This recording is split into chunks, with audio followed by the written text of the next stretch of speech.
እዚህ ሀገር ማይበቅል ጫው ነው ሁሉን ነገር እንሰራለን ቢሎ ሰው በጉጉት በደስታ እንደተጠበቀው ለማሰኝ ነው። እቺ ማሳ ለመስራት ብዙ ነበር ወጪ የሚያስፈልገው በናፍጣና በቤንዘል በሞተር ዘይት ጉድጓድ ተቆፍሮ ድረስ እንደዛ ድረስ ነበር። አሁን ግን ይሄ ነገር ሲመጣ ምንም አይነት ወጪ ሳናወጣ የነዳጅ ወጪ ሰልፍ ሳንሰለፍ ድንች ምናምን ይዘራል። ማሲኖ ከገባ ወዲህ እንደዛ አርገን ሰርተን እንበላለን ብለን ነው። ማሲኖ ከገባ ወዲህ በቃ ኑሮ ውድነት ይቀንሳል፣ ሀገሩም ያድጋል። እርዛፉን አጥፍተን በሚያስፈልግበት ተክለን አላስፈላጊ ከሆነበት ቦታ አንስተን የሚበላውን ነገር እንተክላለን፣ እንዘራለን፣ እንጠቀማለን በሚለው ነው የተስማማነው። ስደት ሀገር ሳውዝ አፍሪካ ወላ ሀገር ከምንሄድ እዚሁ ሰርተን ለምሳሌ የአባቴ መሬት 2 ሄክታር ነጥብ ነው እና ቢያንስ አንድ ጢማድ መሬት ቢሰራው እኔ ተጠቃሚ አይደለም ወይ? የአየር ንብረት ለውጥ መቋቋም የሚያስችል ግብርናን ኦን ማድረግ ነው ትኩረት አድርጎ የሚሰራው። የኛ ኢኒሼቲቮች ማለት የደህንነት መሻገሪያ ድልድዮች ናቸው። ወደ ብልጽግና ማማ መወጣጫ መሰላል ናቸው።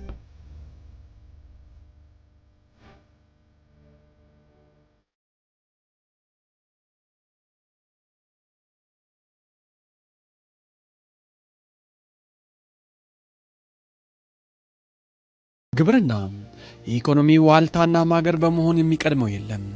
ዘርፉ ኢትዮጵያ እያስመዘገበች ባለው እድገት አሻራው የላቀ ነው። የምግብ ሉዓላዊነት ከማረጋገጥ ባለፍ ለብዙሃኑ ኑሮ መሻሻልም ምክንያት እየሆኑ ነው። በግብርናው ዘርፍ ተሰማርተው የሚንቀሳቀሱ የህብረተሰብ ክፍሎች አድሮ ቃሪያ ከሆነው የኑሮ ዘያቸው እንዲላቀቁ የተከናወነው ተግባራት ዛሬ ላይ ፍሬ ማፍራት ጀምሯል። ከተመሰረተ ምንም እንኳን ገና በጣት ከሚቆጠሩ ዓመታት ያልተሻገረው የማዕከላዊ ኢትዮጵያ ክልል በግብርናው ዘርፍ ምሳሌ መሆን ጀምሯል። የመደመር መንግስት እንግዲህ ብዝሃ ዘርፍ ኢኮኖሚ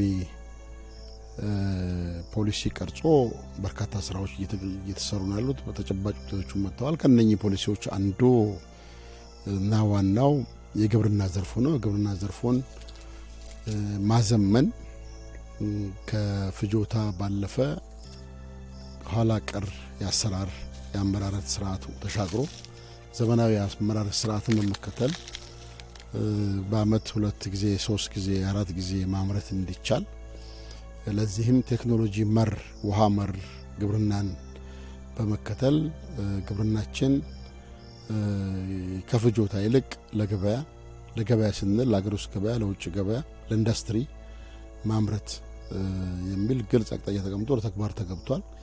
ለዚህም በርካታ አስቻይ ሁኔታዎችን አመቻችቷል። ያሉን አቅሞች አቀናጅቶና አስተባብሮ መጠቀም የሚል የብልጽግና መንግስት ወይም የመደመር መንግስት ያስቀመጣቸው ግልጽ አቅጣጫዎች አሉ።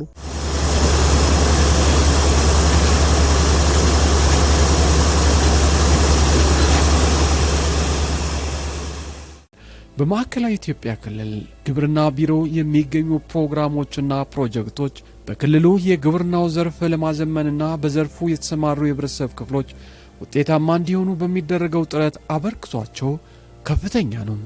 የግብርና ሴክተር ላይ በርከት ያሉ የግብርና ሴክተር አቅም የሚገነቡ ፕሮጀክቶች፣ ፕሮግራሞች አሉ። የነዚህ የግብርና ሴክተር ፕሮጀክቶችና ፕሮግራሞች ዋና ዓላማቸው በግብርና ሴክተሩ ያሉትን ማነቆች መፍታት፣ አቅም መገንባት፣ የሰው ኃይል አቅም፣ የቴክኖሎጂ አቅም፣ ተቋማዊ አቅም የመገንባት፣ ሌላው ቴክኖሎጂ ሽግግርን የማምጣት ግብርናን በሙሉ እሴት ሰንሰለት እንዲመረት ማድረግ። በሙሉ እሴት ሰንሰለት ማለት ምን ማለት ነው? ከግብዓት እስከ ገበታ፣ አለፍ ሲልም ዝቅ ሲልም ከግብዓት እስከ ገበያ ያለውን ስራ የተሟላ የግብርና የእሴት ሰንሰለት ስርዓት እንዲተገበር አቅም መገንባት ነው።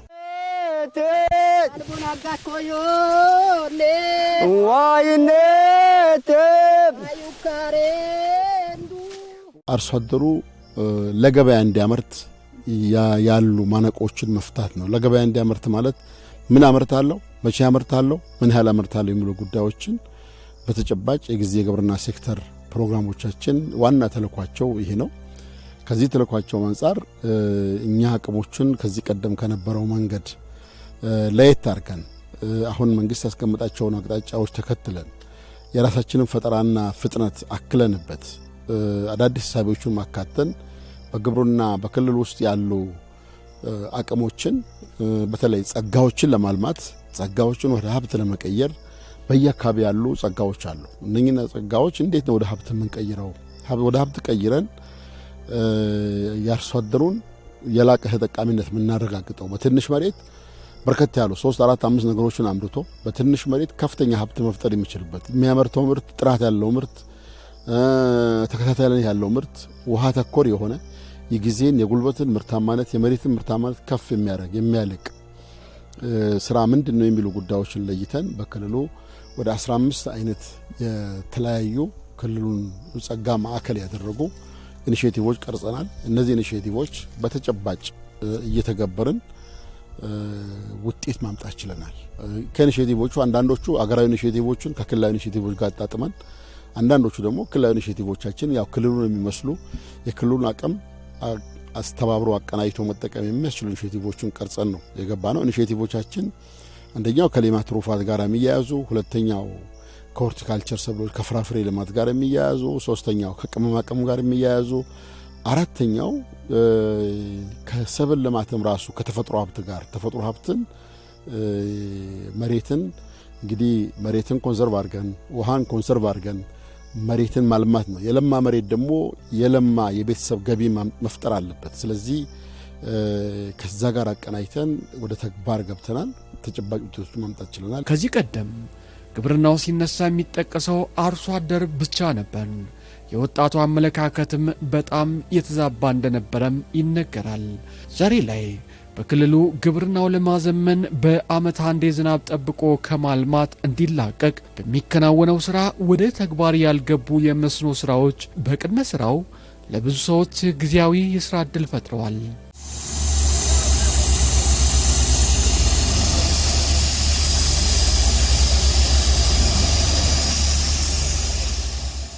በቀይው ስራ በማጣቱ ረጅም ኪሎ ሜትሮች አቋርጦ ስራ በመፈለግ ያባከነውን ጊዜ ያስታውሳል። ኩራዝ 2 የስኳር ፋብሪካ ለመስራት ስራ አጥቶኝ ስራ እዚህ ሀገር አጥቼ ሄጄ ያውቃለሁ። ወደ ጋዋን የሚባልበት ለጥጥ ስራ ለኩትካቶም ሆነ ለውሃ ማጣጣት ሄጄ ያውቃለሁ እና እስከ አዋሽ ሸለቆ ሄጄ ያውቃለሁ እና አሁን ይሄ ማሲኖ እንደ እድልም ሆኖ የኛ እድልም ሆኖ መጥቷል። ከመጣ ወዲህ እኛም ተጠቃሚ ሆነናል። አሁን ይሄንን ስራ ካገኘው በጣም አሪፍ ነው። 400 ብር እየተከፈለኝ ነው። ከዛኔ ሰራለሁ ብዬ ልጆችን አሳድጋለሁ ብዬ መጣሁት። በጣም እየሰራው ነኝ። ስራ ምንም የለንም መጀመሪያ ከዚህ በፊት ማለት ነው። አሁን ይሄ ስራ ከተጀመረ በኋላ ማለት ነው በቀን 400 ብር እያገኘን ነው፣ እየሰራን ነው። ግን ምርጥ ነው፣ ምንም አይሆንም። አሁን አንድ ወር ላይ 12000 ብር እየተገኘ ነው። እንደ አጠቃላይ ከሰፈር ስራ የለም ማለት ይቻላል። ስራ አጥ ነን በቃ በአጠቃላይ ያው ግብርና የሆነ አንዳንድ አዝመራዎች ይሞከራል። ግን በአዝመራ ለዚህ ወጣት የሚበቃ አዝመራ የሚሰራበት ቦታም ስለሌለ ያን ያህል ስራ አልነበረንም ማለት ይቻላል። በቃ በአጠቃላይ ማለት ነው ያው አላ ስራ አጥ ሆነን እየኖርን ነበር። አሁን ደግሞ በስሱ እየሰራን ነው። ገና ከዚህ በላይ እንሰራለን የሚል እቅድ አለን። በቃ አስፍተን ከዚህም በላይ እንሰራለን የሚል እቅድ አለን። አሁን ደግሞ እየሰራን ነው። ውጤቱንም ደግሞ እያየነው ነው፣ እየተደሰትንበትም ነው። ፕሮግራሞች ለምሳሌ እንደነ ፓክት ያሉ ሌሎቹም ከቴክኖሎጂውን ከማምጣት እስከ ገበያ ነው የሚሰሩት። ቴክኖሎጂው ምን አይነት ቴክኖሎጂ ለየትኛው አካባቢ በየትኛው መንገድ የሚለውን ከዛ ቀጥሎ ደግሞ ግባቱ፣ ከዛ ቀጥሎ የሰው ኃይል አቅም ግንባታው፣ ከዛ በኋላ ምርቱን ወደ ገበያ ማድረስ ኢቭን የገበያ ፋሲሊቲዎችን ጭምር የማመቻቸት በዚህ ረገድ ተጨባጭ ውጤቶችን ማየት ጀምረናል። አሁን በሶላር ፓምፖች መጠቀም የጀመረው እኛ ለመጀመሪያ ጊዜ በ2014 በፕሮግራሞች አሁን ፓክት በምንለው ፕሮግራም ለመጀመሪያ ጊዜ ዛሬ አሁን የሁሉም ፍላጎት ያኔ በ2014 ስናስገባ ብዙ ሰዎች ብዙ ነገር ብለውን ነበር። ይሄ የማይሆን ነገር ምናምን ብዙ ብለው ያው ሰው በተረዳው ልክ ነው የትኛውም ነገር የሚለው። ዛሬ ግን ሁሉም ካምፓም አማራጮች ወደ ሶላር ፓምፕ ይሄድልን ኢኒሻል ኢንቨስትመንት እንጂ ተጨማሪ ወጪ የለውም የሚል ብዙዎች ጋር የሚነሳ ነገር አለ። በዚህ ተጨባጭ ውጤቶችን አምጥተናል።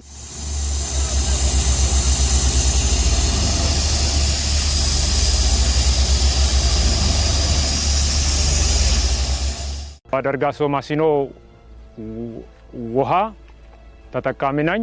የግጭት አስወጋጅ ኮሚቴም ነኝ። ሆኜ ደግሞ በድርጅቱ ተቀጥሬ እንደ ካቦነት እየሰራው ነበርና ከዛ ስራ ልምድም ስላመጣው በጣም ተጠቃሚ ሆነናል። በወር አንድ ደካማ ሴትም ሆነች ወንድ ከ12000 ብር በላይ ጥቅም እያገኘች ወይም እያገኘ ይገኛል። መጀመሪያ ምንም ስራ የለኝም፣ ልጆችን እያሳደግኩ ነኝ። አሁን ደግሞ ይሄ ስራ ካገኘው ወዲህ ይህንን ስራ ሰርቼ ልጆችንም አሳድጋለሁ ብዬ ስራ ለስራ እየመጣው ነኝ። ማዕከላዊ ኢትዮጵያ ክልል ግብርና ቢሮ እንግዲህ አጠቃላይ ያቀዳቸው እቅዶች ለማሳካት የተለያዩ ፕሮግራሞችና ፕሮጀክቶች አሉ። ከነኚህ ፕሮግራሞችና ፕሮጀክቶች አንዱ የዚህ የተሳትፋዊ ግብርናና የአየር ንብረት ሽግግር ፕሮግራም ነው። እንግዲህ ይህ ፕሮግራም በአጠቃላይ በሀገራችን ደረጃ በ9 ክልል እንደዚሁም በ150 ቀበሌዎች የሚከናወን ፕሮግራም ነው። ከኛ አንጻር በ5 ዞን በአንድ ልዩ ወረዳና በ10 ላንድስኬፖች ወይም የመሬት ገጽታ ላይ ተግባራዊ የሚደረግ ነው። በአጠቃላይ እንግዲህ ይሄ ፕሮግራም ትልቁ ዓላማው የአየር ንብረት ለውጥ መቋቋም የሚያስችል ግብርናን እውን ማድረግ ነው ትኩረት አድርጎ የሚሰራው። ስለዚህ በክልላችን ወደ 10,000 አባወራዎች ከነኚህ ውስጥ 50% ሴቶች እንደዚሁም ደግሞ 40% ወጣቶች፣ አካል ጉዳተኞች፣ እማወራዎችን በዋነኝነት ትኩረት አድርጎ የሚሰራ የ7 ዓመት የግብርና ሴክተር ፕሮግራሞቻችን እኔ የኢኒሼቲቮቻችን ማስፈጸሚያ ዋነኛው አቅሞቻችን ሆነዋል። ከተበተነ መንገድ ይልቅ የተቀናጀ፣ የተናበበ፣ የተባበረ፣ ወጪ ቆጣቢ፣ ትርፋማነትን የሚያሳድግ እንግዲህ እነኚህ ፕሮጀክቶችና ፕሮግራሞች ሀብቶች የመጡት አንድም በብድር ነው፣ ሁለትም በግራንት ነው፣ ሶስትም በእርዳታ ነው። ብድሩ በአግባቡ አልምተን ትውልድ ከቀየርንበት ትውልድ ይከፍለዋል። ኦሬዲ ተደማሪ ሀብት ፈጥሯል። የተፈጠረው ሀብት ራሱ ብድሩን ይከፍላል ማለት ነው።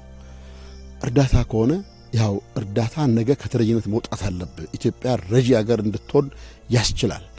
ግራንት ከሆነ ብልህነት ነው። ብልህ ልጅ የተሰጠውን በደንብ በአግባቡ ተጠቅሞ ሌላ ለእሱ ለመስጠት የሚያበቃው ነገር ማድረግ አለበት። ስለዚህ በሶስቱም አማራጮች በተገቢው መንገድ ሀብቱን ተጠቅመን ብቻ የማህበረሰብ ኢንቨስትመንት፣ ዘላቂ ኢንቨስትመንት ቅድም ያነሳሁት አሁን መንግስት ህብረት ስራ ማህበራት ማለት ህብረተሰቡ ማለት ነው። አነስተኛ አርሶ አደሮች ማለት ነው። የልማት አጋር አካላት ማለት ደግሞ ይህን ፋይናንስ የሚያደርጉ ፕሮጀክቱን ፕሮግራሙን ፋይናንስ የሚያደርጉ አካላት ማለት ነው።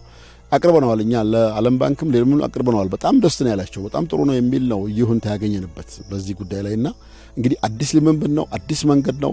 እኛም ተስፋ አለን ይሄ ነገር አዝልቀን አርሶ አደሮቻችን ወደ ሌላ ከፍታ ሊሄዱ የሚችሉበት እንግዲህ አርሶ አደር ለፍጆታ ከማምረት ለገበያ ማምረት፣ ለኢንዱስትሪ ማምረት፣ ለኤክስፖርት ማምረት በዚህ ውስጥ ለብዙ ዜጋ የሥራ ዕድል መፍጠር የሚያስችል ስራ እየተሰራ ነው ያለው። እኛ እንግዲህ እንደ ክልል የቀረጽናቸው 6 ምሰሶዎች አሉ። በአገር ደረጃ አሁን በፕሮግሬስ ኤክስቴንሽን በሚባለው ግብርና ኤክስቴንሽን ላይ ህግ ሆነው ወጥተዋል። በእኛ ምሰሶ ብለን እነኚህ ለማሳካት ነው የምንሰራው። ግብርናን አዘምነን፣ ምርትና ምርት አሳድገን፣ ማነቆችን ፈተን፣ ቴክኖሎጂ ሽግግር አረጋግጠን የመጀመሪያው ጉዳይ የምግብና ስርዓተ ምግብ ዋስትና በቤተሰብ ደረጃ ማረጋገጥ ነው። ሁለተኛው የገቢ ምርትን መተካት ነው። ሶስተኛው የውጭ ምርትን በአይነት ብዛት ማሳደግ ነው። አራተኛው የግብርና ለአገር ውስጥ የግብርና ኢንዱስትሪዎች በቂ ምርት በብዛት በጥራት በተከታታይ ማምረት ነው። አምስተኛው ግብርና ሴክተሩን አዘምነን ግብርና አካታች የሆነ የሥራ ዕድል ምንጭ እንዲሆን ማድረግ ለወጣቶች፣ ለሴቶች፣ ለአካል ጉዳተኞች፣ ለአረጋውያን፣ ለሁሉም ለተማረ ላልተማረው ዜጋ የሥራ ዕድል ምንጭ እንዲሆን ማድረግ።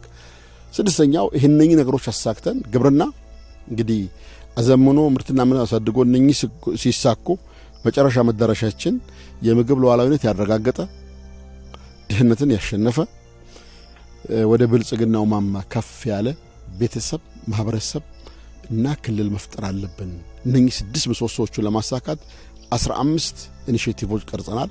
ስለዚህ 15ቱ ኢኒሼቲቮች አቅም ይፈልጋሉ፣ ቴክኖሎጂ ይፈልጋሉ፣ ግብዓት ይፈልጋሉ፣ የሰው ኃይል ስልጠና ይፈልጋሉ። ስለዚህ እነኚህ ነገሮች ሁሉ የሰው ኃይሉም ቴክኖሎጂውም ግብዓቱም በእነኚህ ፕሮግራሞቹ ፕሮጀክቶቹ ባሉበት አካባቢ እንደ መነሻ ሆኖ ስራው ይሰራል። ከዚህ ያገኘነው ልምድ ደግሞ ፕሮግራሞችና ፕሮጀክቶች ወደ ሌሉበት አካባቢ ወስደን እንጠቀመዋለን ማለት ነው።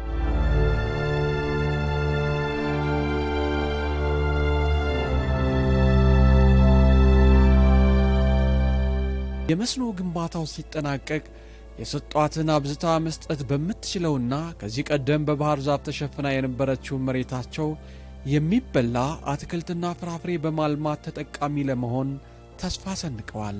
መስኖ አገልግሎት ተገልግለን ወይንም ተጠቅመን ወደ ልማት የምንመጣ ከሆነ ህዝባችን ደግሞ ተስማምቶ ይሄን ባህር ዛፍ የማይበላ ነገር ወደሚበላ ነገር ቢቀየር የሚል ግንዛቤ ህዝቡ ወስዷል።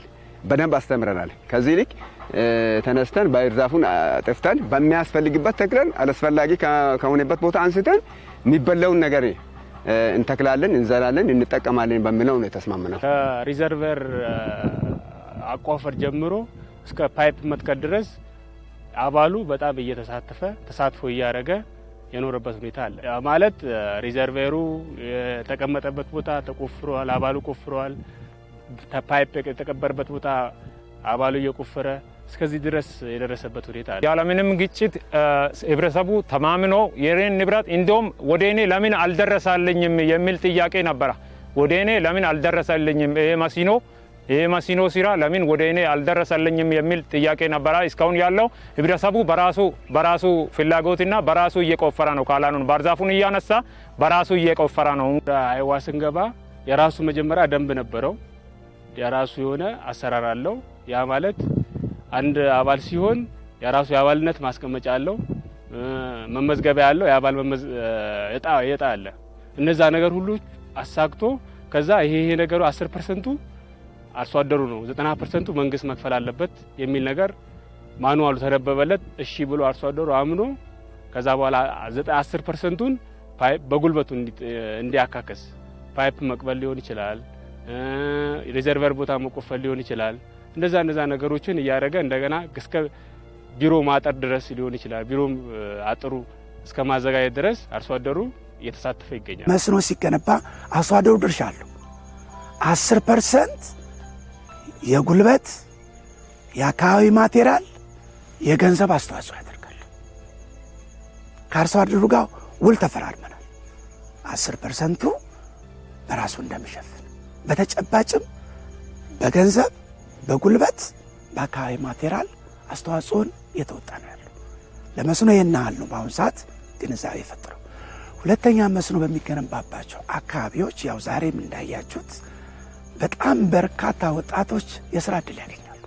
እንግዲህ ዛሬ ያገኘን አንድ ሳይት ላይ ብቻ ከ300 በላይ ወጣቶች በተለይ ሴቶች እንግዲህ አይታቸው ከ80 በላይ ሴቶች በዚህ በቀን ጉልበት እየሰሩ ያሉበት ሁኔታ አለ።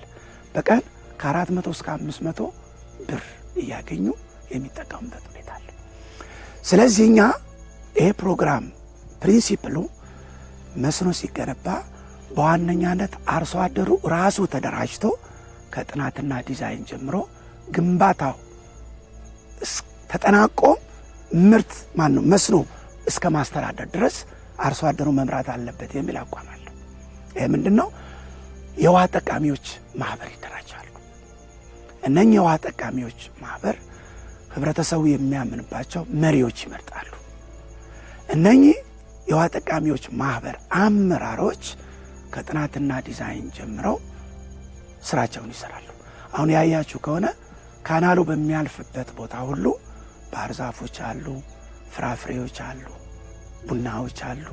ህብረተሰቡን አወያይተው ወረዳ እንኳን ሳይመጣ ክልል ሳያስቸግሩ በራሳቸው ተማምነው ባህር ዛፉን አንስተው ካናሉ ሲቆፈር አይታችሁ አንድም ቅሬታ በሌለበት ሁኔታ። ይህ የሚያሳየው ምንድነው?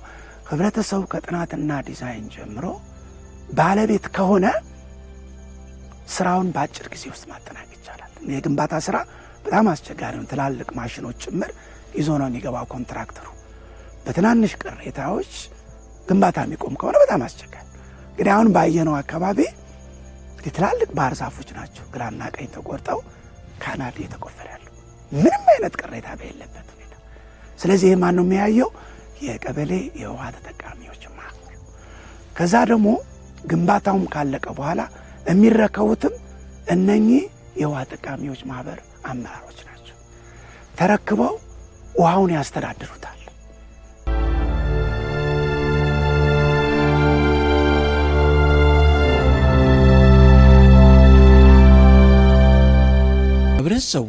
ከዚህ ቀደም በግንዛቤ እጥረት ምክንያት የተከለውን ባህር ዛፍ ሲነሳ ማንም ሳያስገድደው በራሱ ፍላጎት የተሻለ ጥቅም በመሻት መሆኑን ይነገራል። እንን ያመነ ነው። ሌላ አካባቢ ላይ ቲማቲም፣ ሽንኩርት፣ ሌላ ነጭ ሽንኩርት፣ ቀይ ሽንኩርት፣ ካሮትና ቀይ ስር መሳሰሉት ሌላ አካባቢ ላይ ያለው ህብረተሰብ እየተጠቀመ ነበር።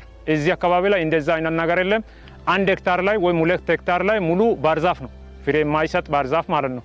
ጥቅም ምንም አይነት ጥቅም የማናገኘው ባህር ዛፍ ነበርና ያንን ባህር ዛፍ ህብረተሰቡ በራሱ አምኖ ጥቅም ከሌላ አካባቢ እንዳገኛም ይሄንን ባህር ዛፍ አንስተን በአመት 2 ጊዜ ጥቅም የሚሰጠውን እህል እንተክላለን በማለት ከህብረተሰቡም ጩኸት ተነስተን እኛም ያምናን ከክልሉ ግብርና ቢሮም ትምህርት ወስደን የቀበሌም ግብርናዎች እያስተማሩ ነው። አሁን ሙዝ እየተከለን ወይም ፓፓያ መሳሰሉትን እየተከለን እንጠቀማለን ብለን ነው ያመነ ነው። ከገባ ወዲህ ብዙ ነገር የሚተከል ነገር አለ።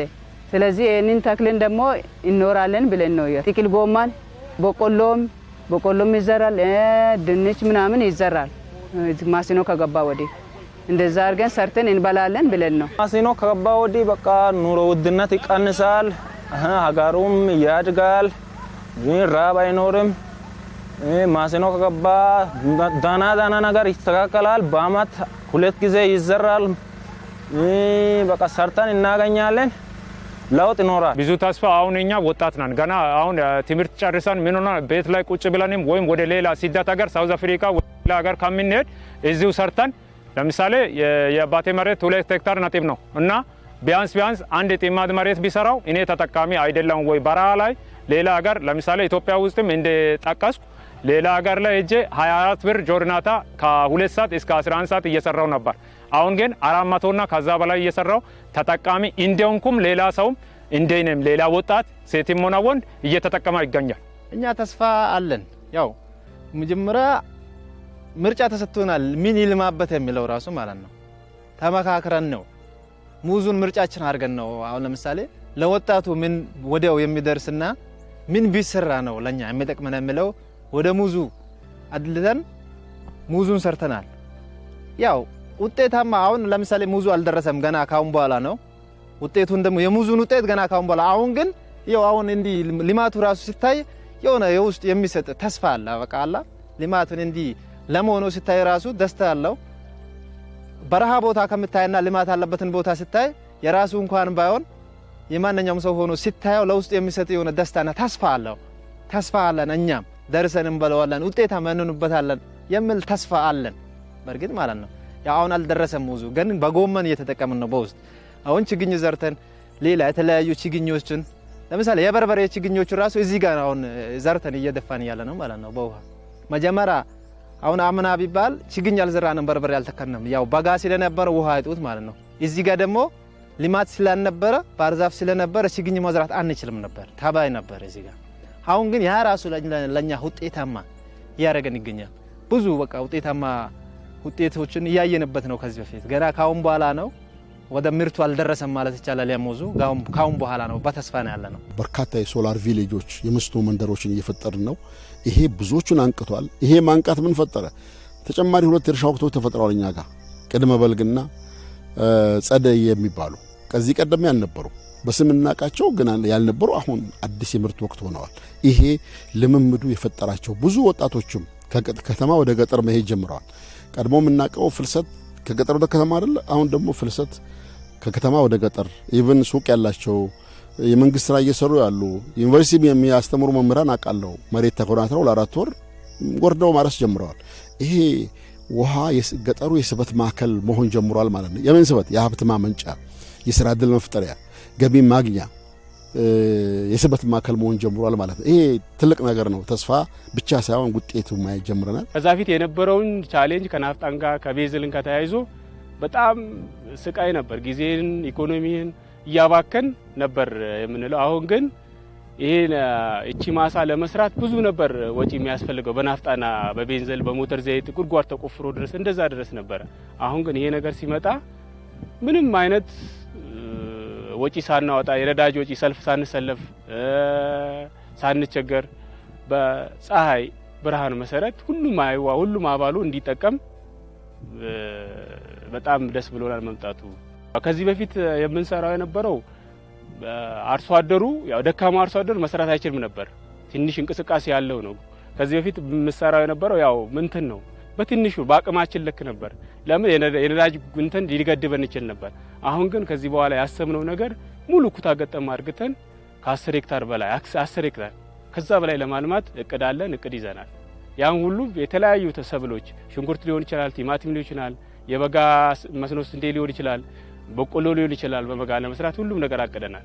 ኑሯችን በጣም በበጋ እሸት መብላት በበጋ ሁሉም ነገር አረንጓዴ ነገር ማየት ማለት ኑሯችንም በዛው ልክ ነው ይጨምራል ብዬ ማስበው። የማዕከላዊ ኢትዮጵያ ክልል ግብርና ቢሮ ያስቀመጣቸው መሰረታዊ 6 ፒላሮች አሉ።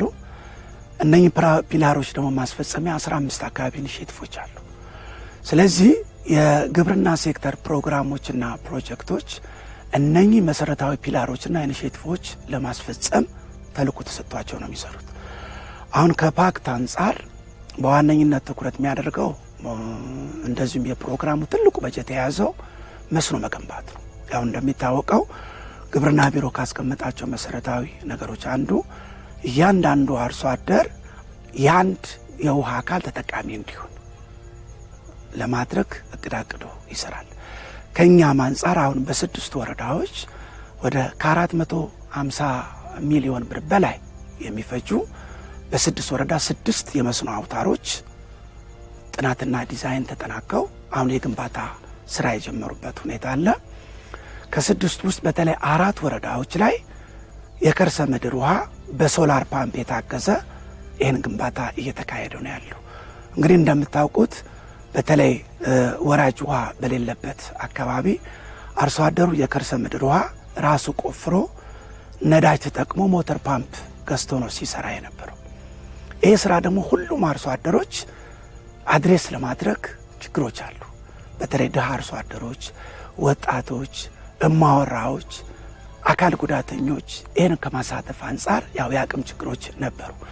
ስለዚህ ይህ ፕሮግራም ይህን ክፍተት ለመድፈን የከርሰ ምድር ውሃ በተለይ ወረዳዎች በእያንዳንዱ ወረዳ 5 የከርሰ ምድር ውሃ ቁፋሮ ተጠናቋል።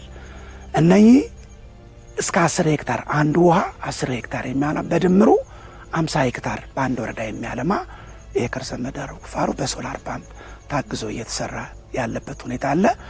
እንደዚሁም 2 ወረዳዎች ላይ የወንዝ ጠለፋ የመስኖ ስራ አሁን ዛሬ ባያችሁት ምዕራብ ባዶዋቾና ቃጫ ቢራ ወረዳ 2 የወንዝ ጠለፋ የመስኖ ስራ ተጀምሯል። በአጠቃላይ ወደ 400 ሄክታር በላይ የሚያለሙ በ6 ወረዳዎች ይሄ ግንባታ እየተካሄደ ያለበት ሁኔታ ነው ያለው። እንግዲህ ይሄ ግንባታ ሲጠናቀቅ ወደ ከ1200 በላይ አርሶ አደሮች በቀጥታ የመስኖ ተጠቃሚ የሚሆኑበት ሁኔታ ነው ያለው። አርሶ አደሮቻችን የኢንዱስትሪ ፋብሪካ ባለቤት መሆን ጀምረዋል። በተጀመረው የሌማት ትሩፋት ስራ እነዚህ ፕሮግራሞችና ፕሮጀክቶች ባሉበት አካባቢ በተጨባጭ በርከት ያሉ ስራዎች ተሰርተዋል። ለአብነትም በወተት ሀብት ልማት ከሌማት ትሩፋት ጋር ተያይዞ አሁን 8 የወተት ማቀነባበሪያ ፋብሪካዎች በአርሶ አደር ባለቤትነት ስራ ጀምረዋል። ይሄ ለአምራቹ የተሻለ ገቢ ያስገኛል፣ ለሸማቹ ደግሞ ባነሰ ዋጋ ጥራት ያለው ምርት እንዲያገኝ ያስቻለ ነው። ቀጣይነት ያለ ገበያ ችግር እንዲፈታ እድል እየሰጠ ነው ያለው። ሌላውም በቀጣይ 4 የወተት ፋብሪካዎች እንደዚሁ በዚህ 2 ወር ጊዜ ውስጥ ይመረቃሉ። ይሄ የፕሮግራሞችና ፕሮጀክቶቻችን ውጤት ነው። አለፍ ሲል ደግሞ አሁን ወደ 12-13 አካባቢ ሌሎች የምርት ማቀነባበሪያ ኢንዱስትሪዎች ስራ ይጀምራሉ። የአርሶ አደር ባለቤት የሆነባቸው የአነስተኛ አርሶ አደሮች የተቀናጀ ግብርና ማቀነባበሪያ ኢንዱስትሪዎች ብለን ወደ 12 ወረዳዎች ላይ ወደ 15 አካባቢ ኢንዱስትሪዎች በእንሰት፣ በቲማቲም፣ በማር ቅድም ወተት አንስቻለሁ ከወተት ጋር ተያይዞ ወደ 19 አካባቢ ማለት ነው በዚህ 2-3 ወር ጊዜ ውስጥ ተጠናቀው ስራ ይጀምራሉ።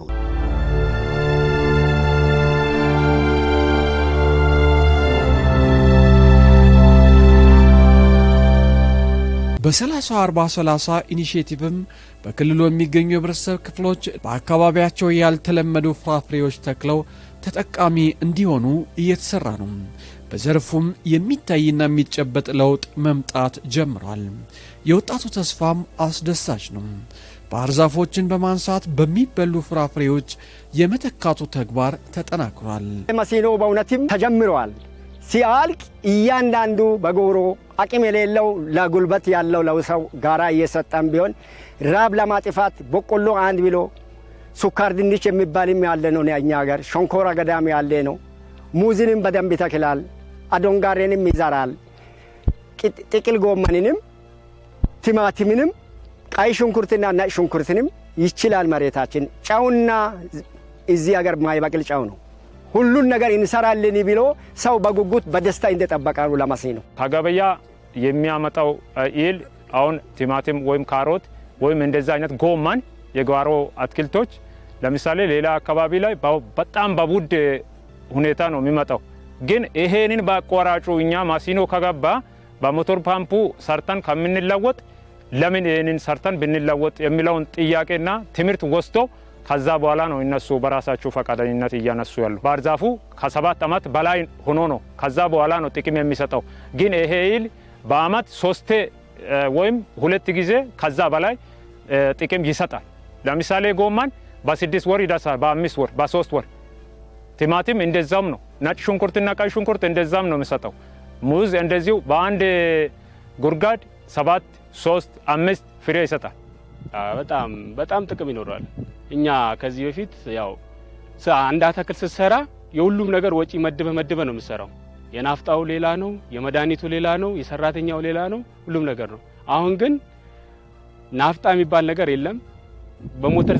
በሞተር በጉርጓድ ስትሰራ ሞተር ዘይት ያስፈልጋል፣ ናፍጣ ያስፈልጋል፣ ቤንዚን ያስፈልጋል። ይሄ ነገሮች ሁሉ ይቀራሉ። ይሄ ደግሞ በቀረ ቁጥር አንተ የመስራት እድልን ይሰፋል ማለት ነው። ለዛ የምትዋለው ወጪ ወደ ሌላኛው ወጪ ታወላለህ ማለት ነው። ስለዚህ ይሄ ነገር መምጣቱ ለአንድ ሰው አይደለም የዚህ አካባቢ ያለው ሰው በጣም ትልቅ ጠቀሜታ አለው ብዬ አስባለሁ። ባህር ዛፍ ያው ተሽጦ ወደ ብር ወደ ካሽ የሚቀየረው በ7 ዓመት ከዛ በኋላ ነው እና ይሄ ደግሞ የሚገኘው ብር በ1 ሄክታር ላይ ባህር ዛፍ አለ እንበል። ይሄ ባህር ዛፍ በ7 ዓመት ላይ የሚሸጠው ግፈብል 40 ሺህ ነው ወይም 35 ሺህ ነው። ግን መስኖ ደግሞ በአንድ ጥማድ መሬት ላይ ቲማቲም ብንተክል ጥቅል ጎመን ብንተክል በአንድ ዓመት የምናገኘው ከ100 ሺህ ብር በላይ እንደሆነ ተገነዝበናል። ከውጭ የሚገቡ ሰብሎች በሀገር ውስጥ የመተካት ለኤክስፖርት የሚሆኑ ሰብሎች በስፋት በጥራት ከማምረት አንጻር የምግብና ስነ ምግብ ዋስትና የሚያረጋግጥ ስራ መስራት፣ ለወጣቶች ለሴቶች የስራ ዕድል መፍጠር ላይ ትልቅ ትኩረት አድርጎ የሚሰራ በተለይ 6ቱ ቢሮዎች እንደ ቢሮአችን በጥብቅ ዲሲፕሊን የሚመሩ ናቸው። እንግዲህ እንደ ሀገር የግብርና ሴክተር ምርታማነት ደግሞ የሚያሳድጉ በርካታ የአርሶ አደር ስልጠናዎች፣ የባለሙያው ስልጠናዎች የተካሄዱ ነው። እነኛ አሁን የፍራፍሬ ልማት ኢኒሼቲቮች በተለይ በክልላችን አርሶ አደሮች ትልቅ መነቃቃት ነው የፈጠሩ። ይህ ብቻ አለም በላይቭ ስቶክ ሴክተርም በሌሎች ፕሮጀክቶች የሚሰሩ ነገሮች አሉ። ከዚህ የምግብና ስነ ምግብ ለማረጋገጥ በተለይ በዶሮ ልማት ላይ ትልቅ ስራ እየተሰራ ያለበት ሁኔታ ነው። አሁን ከዚህ ፕሮግራም አንጻር በተለይ በ30-40-30 የፍራፍሬ ልማት ኢኒሼቲቭ አንጻር ሰፊ ስራዎች ናቸው የተሰሩ። ግን እንደምታየው ነው የአካባቢ ስነ ምህዳር በከፍተኛ ሁኔታ እየተቀየረ ነው ያለው። ከአርሶ አደሩ ከግል ጥቅሙ ኢኮኖሚካል ጥቅሙ ኢኮሎጂካል ጥቅም አለው። ከስነ ምግብ አንጻር እንግዲህ እኛ ክልል ብዙ አካባቢ ሙዝ ምን እንደሆነ እኮ ማይታወቅበት አካባቢ ነው። ቅጠሉ እንኳን አይታወቅም፣ ምናልባት ከገበያ ተገዝቶ ካልመጣ በስተቀር። ዛሬ ህፃናት ሙዝ መመገብ ጀምረዋል፣ አቮካዶ መመገብ ጀምረዋል፣ ፓፓያ መመገብ ጀምረዋል። ይህ በጣም ትልቅ እምርታ ነው ለገበያቸው። ከዛ አልፎ ግብርናን ቢዝነስ ነው፣ በቃ ግብርና ትልቁና አዋጪ ንግድ ነው የሚለው ነገር እየሰረጸ ነው አርሶ አደር ዘንድ። አሁን ዛሬ አርሶ አደር ለቤተሰብ ፍጆታ ብሎ የሚያመርት አርሶ አደር አለ። አሁን ያ ለገበያ በስፋት ማምረት ጀምሯል። ለዚህ ማሳያ አሁን ለዘር ምንጭ የሆኑ የፍራፍሬ አምራች አርሶ አደሮች ትልቅ ማሳያ።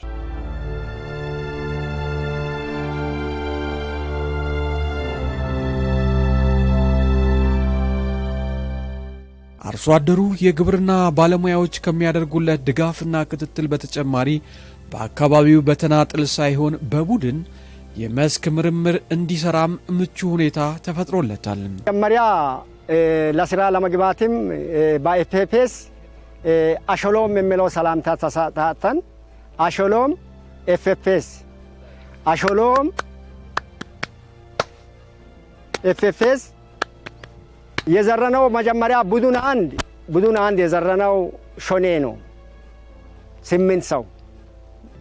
8 ሰው ዳሞት የሚለውን በቆሎ ዘር ሰርተናል። ምርጥ ዘር ቡድን 3 8 ሰው ለሙ ቡድን 4 8 ሰው ዲኬ 4 ጊዜ አርሰናል አመላልሰናል። አባላቱ ሰርዶ ምናምን በእጅ እየለቀሙ በሬ በአስተዋጽኦ በራሱ በሬ እያመጡ ከማጠቢያ ከመኮትኮት በሬ ይሻላል በማለት በሬ ያለው ሲያመጣ ሌሎቹ በእጅ ሰርዶን እየለቀሙ ውጪ እያወጡ በአንድ ላይ በማህበር እየሰራን ነው። ይህን አዳረሰ ነው። ከዛ በኋላ በመጋቢት 30 ዘርተናል። በመጋቢት 30 መዳበሪያንም አግኝተን እኩል ዘር እኩል መዳበሪያ እኩል ሰርተናል፣ እኩል አርሰናል፣ እኩል ኮትክተናል። ከዛ በኋላ 7ኛው ቀን የብቅለቱን ምርመራ መጥተናል። ብቅለቱ ቀደም ብሎ በ7ኛው ቀን ምልክቱና የራሱን ብቅለቱን ያሳየው ሾኔ መሆኑን ተረተናል። ቀጣዩ እንደ ቀጣዩም ነው ሾኔ ሆኖ አይተን በ7ኛ ቀን ነው። በ14ኛው ቀን መጥተን አሁንም ሰርዶ የበዛበት በእጅ ለቅመናል። አበቃቀሉን እያየን ሾኔ ነው። አበቃቀሉም በአይን እይታ ቅጠሉማ ጥሩ ነው። ውጤቱ መጨረሻ ነው የምናየው። የአራቱንም ዘር አይነት ለህዝብም ለማቅረብ እናንተም ሪፖርት ለማድረግ ውጤት ላይ የምናየው ከኋላ ነው። ዛሬ ቅጠሉ አበቃቀሉ መሬቱን መቀበሉና አየሩ መቀበሉ እንዳየን ሾኔ ነው ያየነው። በሁለተኛው ለሙ ነው ያየነው። በሶስተኛ አድርገን ዳሞት ነው የያዘነው። ከዛም አራተኛ ዲኬ ይሆና ነው። ስራ እኩል፣ መዳበሪያ እኩል፣ ዩሪያ እኩል፣ ኩትካቶ እኩል፣ ይሄ እግዚአብሔር የሰጠው ፀሐይ ተፈጥሮም እኩል። በዛ ለህዝቡ ለወደፊት የተኛው ውጤታማ ይሆናል ብለን እየጠበቅን ነን። የአርሶ አደር መስክ ትምህርት ቤት ትልቅ ትኩረት ተሰጥቶታል። እንግዲህ የአርሶ አደር መስክ ትምህርት ቤት ኩታ ገጠም የሆኑ አርሶ አደሮች በጋራ ተደራጅተው እርስ በርሳቸው በተግባር የሚማማሩበት ትምህርት ቤት ነው። ስራን በተግባር በቃ ተግባርና ምርምር። ስለዚህ ምንድን ነው መጀመሪያ ከክልል ጀምሮ እስከ ቀበሌ ያሉ ባለሙያዎች በዚህ በአቀራረቡ ዙሪያ ላይ የአርሶ አደር መስክ ትምህርት ቤት አቀራረቡ ምን መሆን አለበት የሚለው በፌዴራል ደረጃ በተዘጋጀው ማንዋል መሰረት ስልጠና ተሰጥቷቸዋል።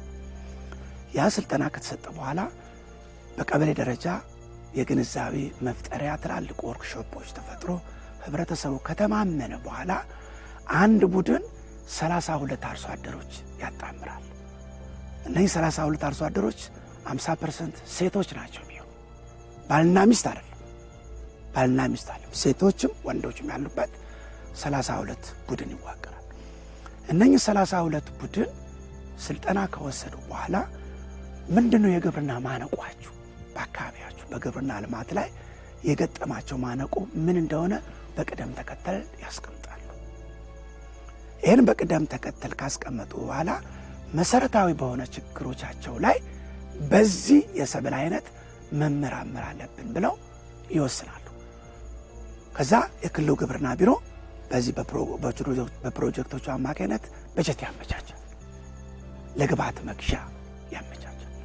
ስለዚህ ለአርሶ አደሮች የግብዓት በጀት ተመቻችቶላቸው እንግዲህ እንዳየኸው 3-4 ዝርያዎች የትኛው ከየትኛው ይሻላል ብለው በራሳቸው መለየት ጀምሯል። እንግዲህ ከዚህ አንጻር በአጠቃላይ ወደ 1500 አርሶ አደሮች በአርሶ አደር መስክ ትምህርት ቤት ተደራጅተው አሁን ስራቸውን እየሰሩ ያሉ ዲሞንስትሬሽን አቋቁሞ እየሰሩ ያሉበት ሁኔታ አለ። ዋይነት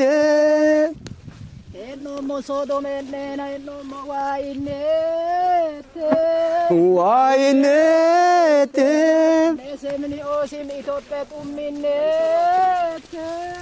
ዋይነት በክልሉ ግብርና ቢሮ በሚገኙ ፕሮግራሞችና ፕሮጀክቶች የሚከናወኑ ተግባራት በአካባቢ ጥበቃም አስተዋጽኦአቸው ከፍተኛ ነው። ሙዝ አርሶ አደሩ ሙዝ ፍሬውን ሽጦ ተጠቃሚ ይሆናል። ሰከር ሽጦ ደግሞ ሌሎች አርሶ አደሮች እንዲያሰፉት ያደርጋል። ለራሱም ገቢ ያገኛል።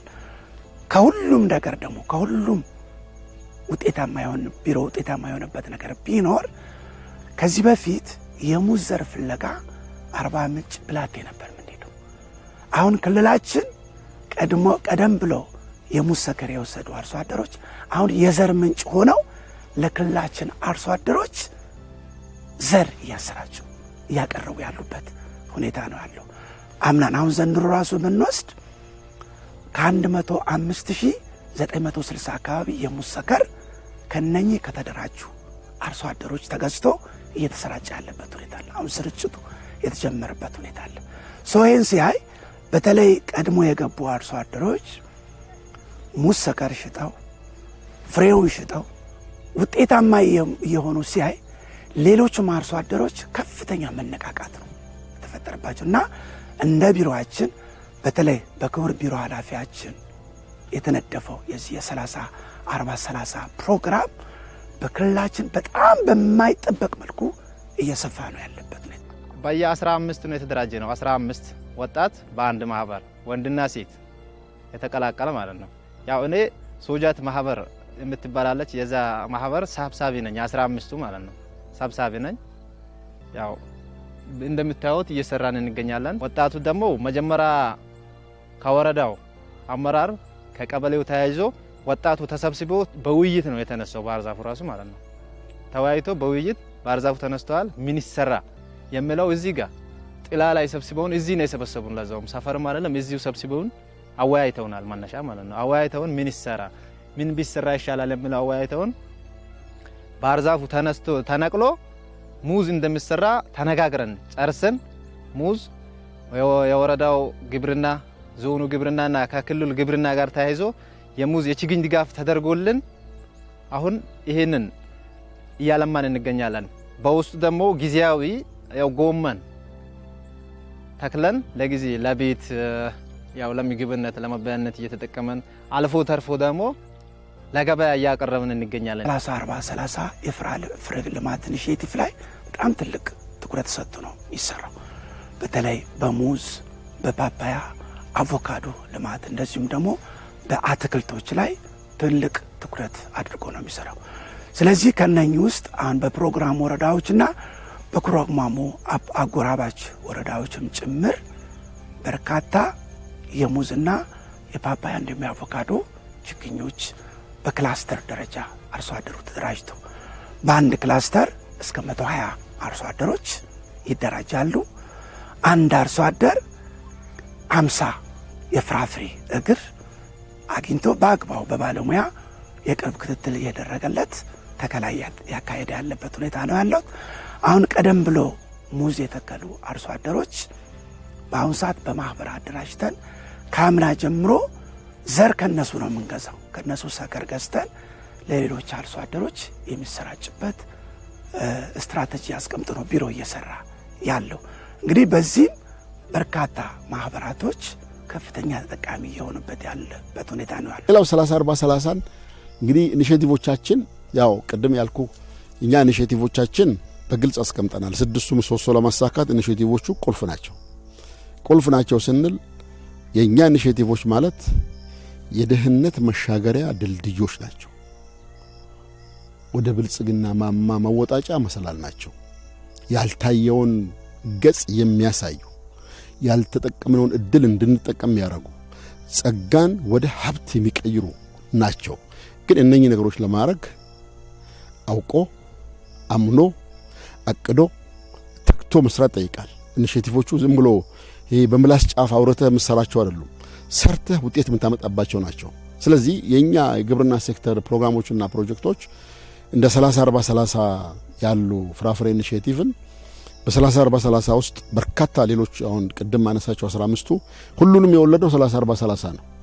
30-40-30 ሲሳካ 10 በ10 ቅመማ ቅመም 10 በ10 አትክልት 5 10 25 የዶሮ ልማት ተቋማትን ፍራፍሬ ማዕከል እናርግ እነኚህ በሙሉ ከ30 40 30 በኋላ የተቀረጹ ኢኒሼቲቮች ናቸው 30 40 30 በተጨባጭ እውነትም ወደ ብልጽግና ማማ መወጣጫ መሰላል መሆኑን ማሳያ ምልክት ማየት ጀምረናል በርካታ የነበሩ የማይበሉ ዛፎችን በሚበሉ እና ከፍተኛ ኢኮኖሚ ጠቀሜታ ባላቸው የፍራፍሬ ዛፎች አትክልት ስራ ስር ቡና የመተካት ስራ ተጀምሯል ይሄ 30 40 30 የወለደው የሱ ውጤት ነው ስለዚህ ይሄንን 30 40 30ን መሬት ለማድረስ ውጤት ለማምጣት የግብርና ሴክተር ፕሮግራሞች ትልቅ ሚና ተጫውተዋል የማይተካ ሚና ተጫውተዋል አብዛኛውን ኦልሞስት ኢኒሼቲቮቻችን ከ90% በላይ የተተገበሩት ከ95% በላይ የተተገበሩት ኢንቨስት ተደርገባቸው በኢኒሼቲቮቻችንን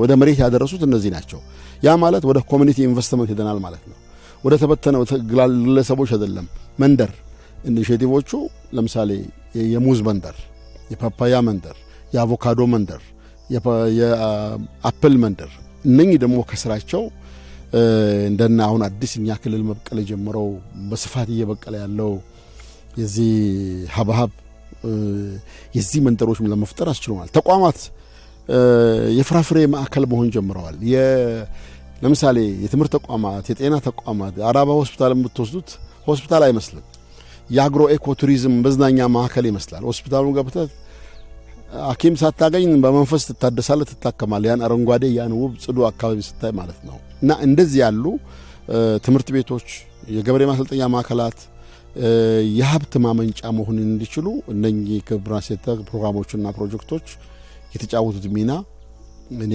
እጅግ ትልቅ ወሳኝ ነው የሚል ሐሳብ ነው ያለኝ አፈሩ እንዳይንቀሳቀስ በቦታው ውሃ መሬቱ ውሃ እንዲጠጣና አፈሩ እዛው እንዲያያዝና በቃ ለልማታችን በጣም ውጤታማ እንዲሆን ስንጠላ እንኳን ወስደናል ወጣቶች ተመርጠን ስንጠላ ተሰጥቶናል ስንጠላ ወስደን ጊዜያዊ ስንጠላ ወስደን ይሄንን በምን አይል መገደብ እንዳለብን እንደ ተፋሰስ ሰርተን ውሃውን አፈር እንዳይንሸራሸር አድርገን ውጤታማ ውጤቱን እኮ ሁሌ የምናየዋለን በዚህ ብቻ ልማት ብቻ ሳይሆን ከዚህ በፊት አለ ለሌላ ልማቶች ለአዝመራዎች እንኳን ያንን በመስራት ተፋሰስ በመስራት ምን አይል ውጤታማ እንዳደረገን እናውቀዋለን አሁን ደግሞ ተጠናክረን እየሰራንበት ነው ያው ይሄን ያካለለው መሬት በተፋሰስ አማካኝነት ማህበሩ 15 አመራሮች አሉት 15 አመራር አሁን ወደፊት እንሰራለን ብለን ፎከስ አድርገን የያዘው ነገር ቢኖር ያው ለንብ እርባታ ብለን አቅደናል ምክንያቱም ይሄን ለንብ ብለን አቀድነበት አማካኝ በቀበሌውም ዝረኖ ተፋሰስ ላይ የሰራነው ነገር በንብ የተሰራ ስለሆነ ወደፊት ደግሞ እዚህ መምተን እናራባለን እንግዲህ የዚህ ፕሮግራም ዋና ትልቁ ዓላማ የአየር ንብረት መቋቋም የሚያስችል ግብርና እውን ማድረግ ነው እንግዲህ እንደምታየው ነው ግብርና ያለ ውሃ ዘላቂ መሆን አይችልም አሁን መስኖ መንገነባው ነገር አንዱ የአየር ንብረት መቋቋም የሚያስችል ግብርና በዋነኝነት መስኖ ነው የመስኖ ተጠቃሚ ማድረግ ከዛ ውጪ ደግሞ ይሄ ክላይሜት ስማርት አግሪካልቸር ላይ በተለይ የመሬት ለምነትን የሚያሳድጉ እንደነ ቦለቄ ያሉ ደጋማ አካባቢ እንደ አተር ባቄላ ያሉ ሰብሎችን በስፋት የሚስፋፉበት ትምህርትና ስልጠና ለአርሶ አደር እየሰጠን ነው በዲሞንስትሬሽን ደረጃ በተለይ ከስነ ምግብ አንጻር ጋር አያይዘን የብርቱካናማ ስኳር ድንች እሱን ለማስፋፋት እንደዚሁ እቅድ ይዘናል በአጭር ጊዜ ውስጥ አሁን ይሄ ብርቱካናማ ስኳር ድንች እኛ ክልል ላይ በስፋት የለም እሱ ደግሞ በንጥረ ነገሩ ምርምር ያረጋገጠው ነገር አለ በርካታ ንጥረ ነገሮች የያዘ ምግብ ነው ከዚህ ቦለቄ ደግሞ የአይረን ዚንክ ኮንቴንት ያላቸው የቦለቄ ዝርያዎች ወደ አርሶ አደሩ ለአጥቢ እናቶች ለነፍሰ ጡር እናቶች እና የቦለቄ ዝርያዎችም ወደ አርሶ አደሩ በዲሞንስትሬሽን ደረጃ እንዲወርድ ያደረገበት ሁኔታ አለና ይሄን ያው በስፋት እያስፋፋን ይሄድን ያለበት ነው ያየናለነው ተስፋ ያው ከድህነት ባጭር ጊዜ ውስጥ ተላቀን ወደ ብልጽግና ማማ ከፍ እንድንምንል ምልክቶች አሉ ለዚህ ግን የጸና እምነት ትጋት ተከታታይነት ያለው ስራ ይጠይቃል በሰራናቸው ስራዎች ብዙም ሳንኩራራ እነሱ የበለጠ እንደ መስፈንጠሪያ ሆነውን ከሄድን እኔ ክልላችን ባጠረ ጊዜ ብያስባለሁ ለዓለም ለአፍሪካም ለዓለምም ምርጥ ልምዶች ማካፈል የሚችልበት አካፍለናል። ከጃፓኖች ጋር በሰራ ነው አንድ ሽጦ ማምረት ለገበያ ማምረት የሚል የአቅም ግንባታ ፕሮግራም አለ። ስለዚህ ይሄን ስራ ሰርተን በሁለት ወረዳ ሰርተን በጀመረን በሁለት ዓመት ተኩል ጊዜ ውስጥ ከጀመሩ 15 ዓመት ለሰሩ የላቲን አሜሪካ፣ የኤዥያ፣ የሳውዝ ኢስት ኤዥያ እና የአፍሪካ ሀገሮች የ26 የዓለም ሀገራት ባሉበት ጃፓኖቹ ገምግመው የኛ ልምድ ከኢትዮጵያ የማዕከላዊ ኢትዮጵያ ልምድ እንዲተላለፍ ተደርጓል። ይሄ ለኛ ትልቅ ለሰሩ ሙያተኞች ለመራን አመራሮች ትልቅ ክብር ነው። ለኢትዮጵያም ትልቅ ክብር ነው። ኢትዮጵያን ሽጠናል። እንዴት አሳካችሁ ሲሉ ኢትዮጵያ ከጠቅላይ ሚኒስትራችን እስከታች ያለው አመራር የግብርና ጉዳይ ቀዳሚ ጉዳይ ነው። ከክልላችን ፕሬዝዳንት እስከታች ያለ አመራር የግብርና ጉዳይ ቀዳሚ ጉዳይ ነው ተብሎ ትኩረት ተሰጥቶ እየተመራ በመሆኑ ነው ይሄ ውጤት የመጣው የሚል ምላሽ ነገር ነው። እንደውም ከአራት ሀገሮች ልምዱን መተን እንወስዳለን ብለዋል። ከላቲን አሜሪካ፣ ከሳውዝ ኢስት ኤዥያ እና ከአፍሪካ አራት ሀገሮች ልምድ እንወስዳለን ብለዋልና ስለዚህ ኢትዮጵያንም ከፍታውን እየሸጥ ነው። የመሪዎቻችንን ሚና ዓለም እንዲያውቀው በግብርናው ዘርፍ በሌላ መንገድ እኛም እያበረከት ነው ለማለት ነው።